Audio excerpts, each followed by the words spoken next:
You didn't carry a gun. You didn't move product. You didn't run corners. You didn't threaten anyone.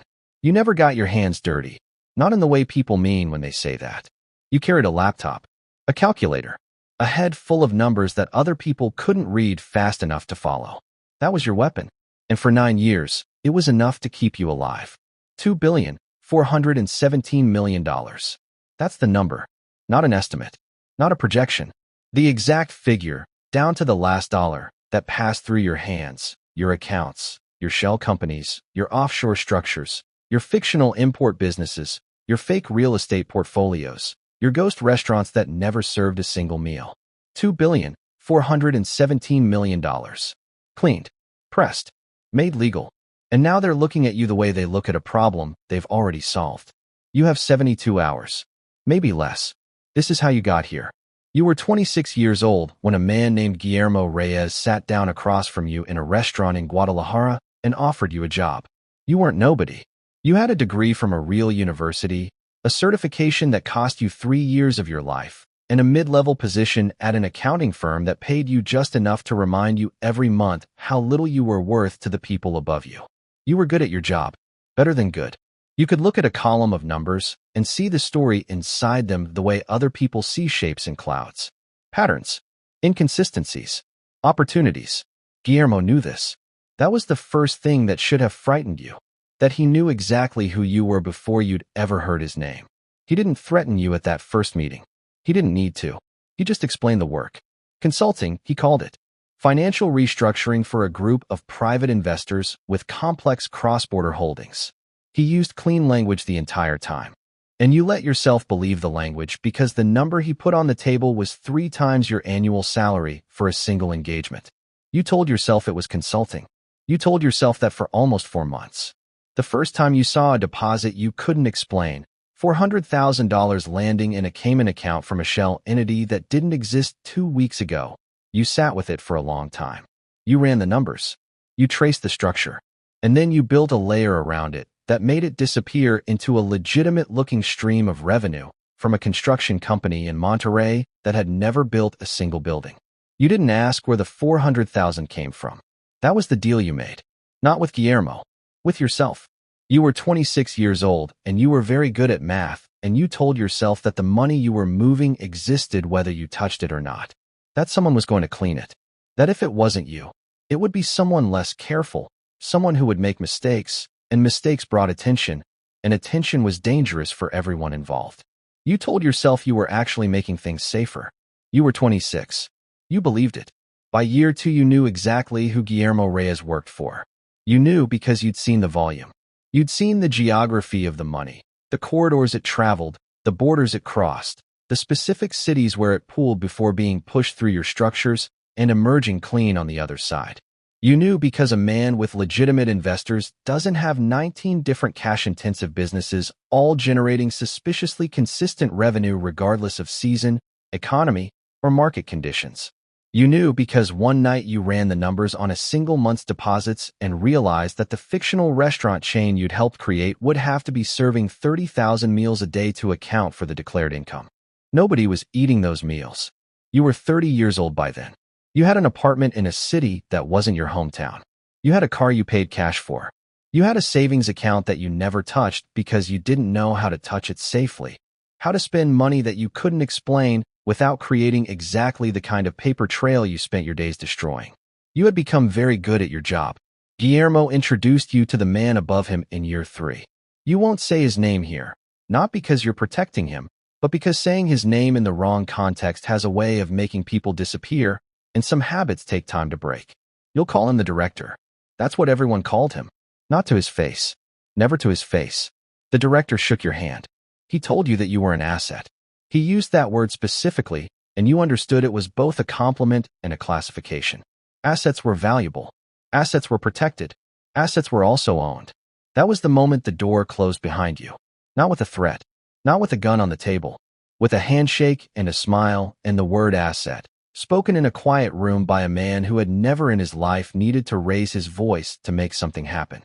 You flew home that night and sat in your apartment and looked at your laptop and understood that the consulting engagement that was supposed to last 3 months had become the only job you were ever going to have. Let me tell you how you did it. Not to impress you, because you need to understand the scale of what you built before you understand why they can't let you walk away from it. Year 1 through 3, basic layering. Cash deposits broken into amounts below reporting thresholds. Smuffing, the federal agents call it. Crude. Effective in small volumes. You hated it. It was the financial equivalent of carrying water in a cup when you could build a pipeline. Year 4, you built the pipeline. 14 shell companies. Across 7 jurisdictions. Panama, Cyprus, the British Virgin Islands. Delaware, because Delaware, for reasons that should embarrass the United States government, asks almost nothing about the people who register companies there. Each shell held interests in the next. A Russian nesting doll structure where the only person who knew all the layers was you. Real estate came next. Not luxury properties. Those attract attention, require inspections, have paper trails with names attached. You went commercial. Warehouses. Industrial units. Parking structures. Ugly, unglamorous properties that generated modest, believable rental income and could be sold at a small loss that looked like a normal market transaction and moved significant volume in the process. Then the restaurants. Not fictional ones this time. Real ones, carefully selected. Cash-intensive businesses with variable revenue that was difficult for regulators to benchmark. You bought 12 of them across 3 cities over 18 months. They employed real people. They served real food. They also declared revenue that had nothing to do with the number of customers walking through the door, and the excess moved through your structures and came out the other side as legitimate business income. By year 6, you had built something that generated its own complexity. Money moving through so many layers that even you needed your own documentation to trace it. That was the point. Complexity was the protection. The more layers between the origin and the destination, the harder it was for anyone standing outside to see the shape of the thing. By year 8, you were moving $250 million a year. By year 9, the number was higher. And that is when the problem started. Not with law enforcement. Not with a leak. Not with a raid or a wire or an informant. With a spreadsheet. 6 weeks ago, a man named Cortez, mid-level, ambitious, the kind of man who volunteers for things nobody asked him to do, was given access to a subset of the financial records to prepare a summary for the director. He was not supposed to run cross-reference analysis. He was not supposed to compare the declared revenue of the restaurant holdings against market benchmarks for comparable businesses in the same cities. He was not supposed to flag the variance. He did all of those things because he was ambitious, because he wanted to show the director that he was smart, because he didn't understand that in this organization, being smart in the wrong direction was the most dangerous thing you could be. The variance he found was yours. A deliberate one. Small. Invisible to anyone who didn't know exactly where to look. A fractional percentage of every transaction, redirected through a structure within your structure, accumulating in an account that had no name attached to it that anyone inside the organization could trace. You had been building your exit for 4 years. Not stealing. You would not call it stealing. And not only for self-serving reasons. You moved less than 0.1% of total volume. You moved it so slowly and so carefully that the annual statements always reconciled to within acceptable variance. You built a reserve, a number large enough to disappear on, to start over, to buy the kind of silence that silence requires. You were not greedy. You were precise. You were patient. And then Cortez ran his analysis. He brought it to Guillermo. Guillermo brought it to the director. The director looked at the numbers for a long time, according to the person who was in the room, and then he said nothing for almost 2 minutes, which is longer than it sounds when you are standing in front of him. Then he said, "Find out. 3 days ago, Guillermo called you. He told you there was a meeting scheduled. Routine financial review. He used a tone of voice you had never heard from him before, which was no tone at all. Flat. Empty. The voice of a man reading from a script that had already been written. You said you'd be there. You hung up the phone and sat completely still for 11 minutes. Then you started moving. Here is what you know. You know they haven't moved yet. If they had moved, you wouldn't be sitting here. You'd be in the ground or in a room somewhere being asked questions, and those 2 outcomes are closer together than people realize.